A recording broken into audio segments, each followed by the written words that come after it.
Assalamualaikum warahmatullahi wabarakatuh. Halo semuanya.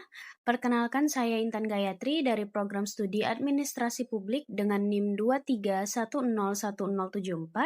Hari ini saya akan menjelaskan salah satu materi pada mata kuliah perilaku organisasi, yaitu Fondasi Struktur Organisasi.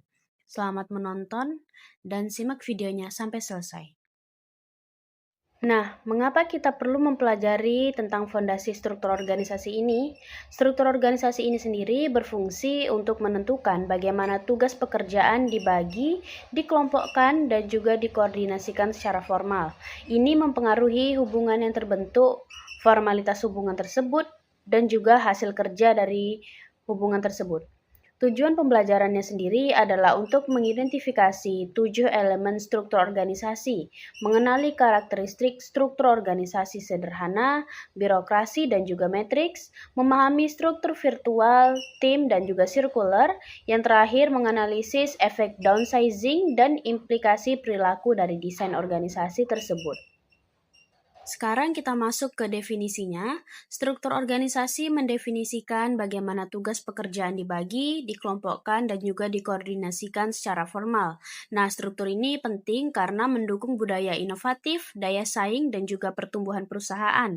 Struktur ini juga berdampak untuk mengontrol perilaku dan mendukung eksekusi strategi dalam sebuah organisasi. Selain dari definisi tersebut, terdapat 7 elemen kunci dalam struktur organisasi. Yang pertama adalah membahas spesialisasi kerja. Ini membahas tentang sejauh mana aktivitas dibagi menjadi pekerjaan yang terpisah. Yang kedua ada departementalisasi, yaitu dasar pengelompokan pekerjaan secara bersama. Yang ketiga, yaitu rantai komando, kepada siapa individu dan kelompok melapor. Yang keempat, yaitu rentang kendali, tentang berapa banyak individu yang dapat diarahkan manajer secara efisien.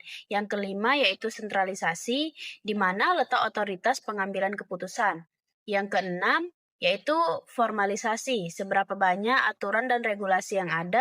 Dan yang ketujuh atau yang terakhir adalah boundary spanning, apakah individu dari area yang berbeda perlu berinteraksi secara teratur. Berikutnya kita masuk ke beberapa jenis struktur organisasi. Yang pertama ada struktur sederhana. Struktur sederhana ini umumnya dilakukan di banyak startup. Ini didorong oleh pendiri wirausaha, didukung oleh sekelompok inti karyawan setianya yang bekerja berjam-jam, yang memberlakukan visi pemersatu. Nah, karakteristik pada struktur sederhana ini yaitu tingkat departementalisasinya rendah, rentang kendalinya luas, atau organisasinya datar. Otoritas terpusat pada satu orang, formalisasinya rendah, hanya 2 atau 3 level vertikal. Nah, jika kita bicarakan soal kekuatan dari struktur sederhana ini, kekuatannya adalah cepat, fleksibel, murah untuk dioperasikan, dan juga akuntabilitasnya jelas.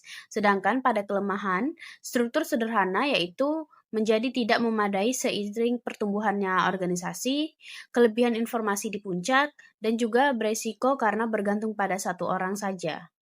Nah, yang kedua ada struktur birokrasi, yaitu birokrasi ini dicirikan oleh tugas operasi rutin yang sangat tinggi yang dicapai melalui spesialisasi, aturan, dan juga regulasi formal, departementalisasi otoritas terpusat, rentang kendali sempit, dan juga pengambilan keputusan yang mengikuti rantai komando.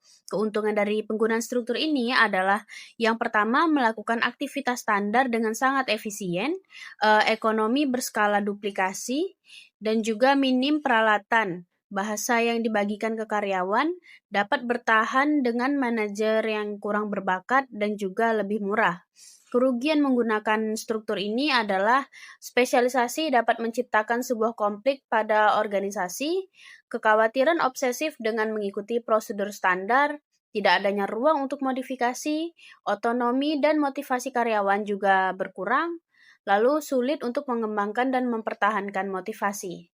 Yang ketiga ada struktur matriks, yaitu menggabungkan departementalisasi, fungsional, dan juga produk. Ini menciptakan garis otoritas ganda sehingga ada beberapa orang yang bertanggung jawab tergantung pada fungsi dan produk mereka. Keuntungan menggunakan struktur matriks ini adalah yang pertama, memfasilitasi koordinasi ketika organisasi memiliki beberapa aktivitas kompleks dan juga saling bergantung. Yang kedua, kontak berlangsung sering antara spesialis yang berbeda. Yang ketiga, mengurangi breopatologis. Lalu yang keempat, mencapai ekonomi skala dan juga memfasilitasi alokasi spesialis.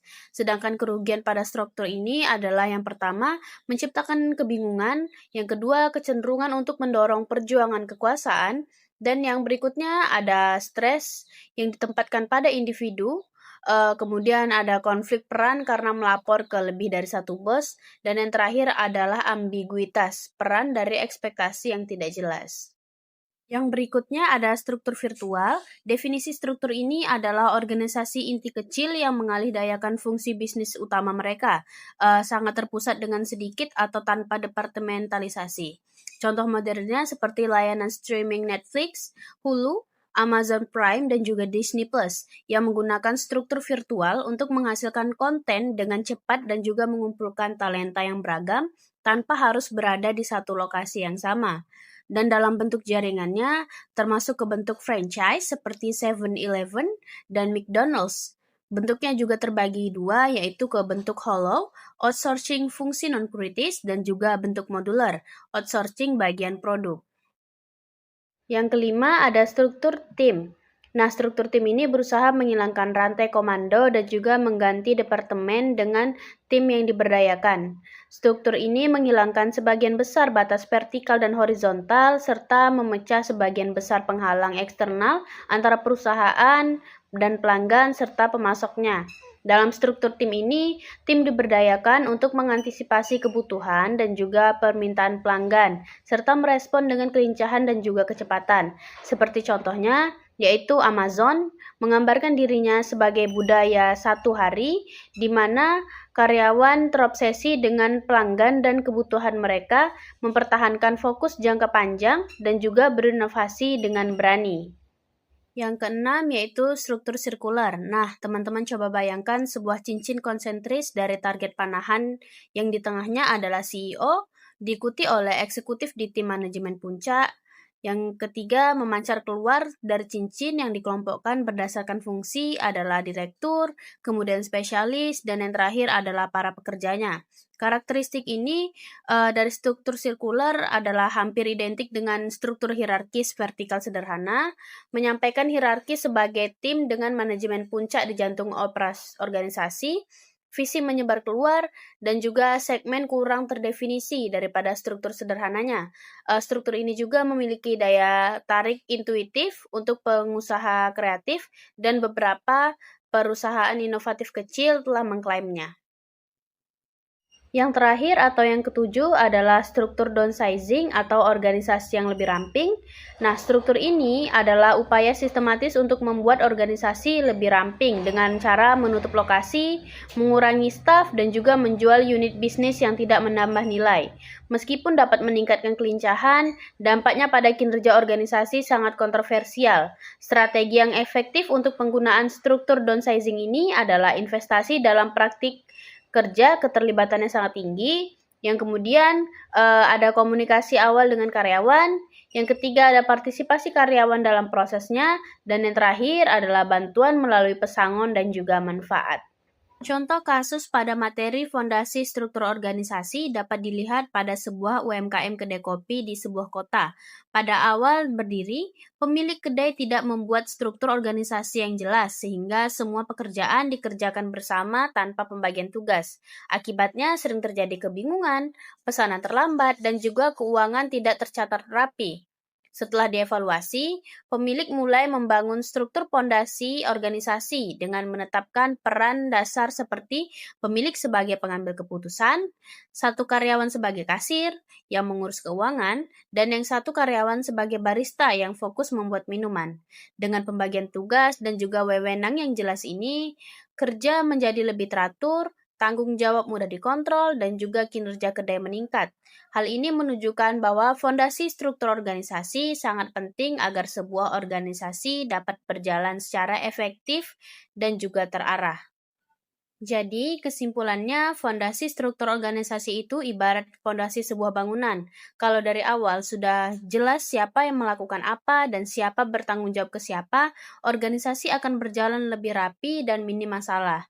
Dengan struktur yang tepat, kerja tim jadi lebih fokus, tujuan lebih mudah dicapai, dan juga organisasi bisa berkembang dengan stabil.